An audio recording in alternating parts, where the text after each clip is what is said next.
तर तुम्हाला समोर एक आकृती दिसते, त्यामध्ये एक स्क्वेअर आहे आणि त्याच्यावर एक ट्रायंगल आहे, हो ना. तर तुम्हाला 2 स्टिक हलवायचे आहेत आणि त्याच्यापासून 5 स्क्वेअर तयार करायचे आहेत. 5 फक्त 2 स्टिक मूव्ह करायचे आहेत आणि 5 स्क्वेअर्स तयार करायचे आहेत. करा.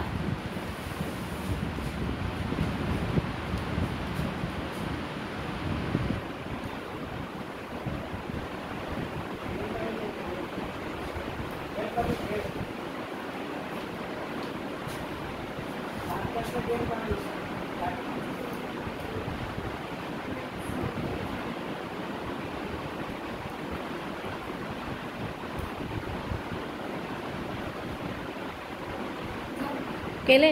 कुठे आहेत ते? 4च दिसत आहेत. Very good.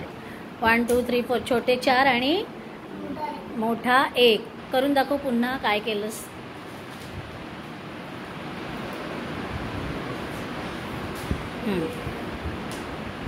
दोन स्टिक फक्त मूव्ह करायच्यात. एक केली, मध्ये लावली. ओके,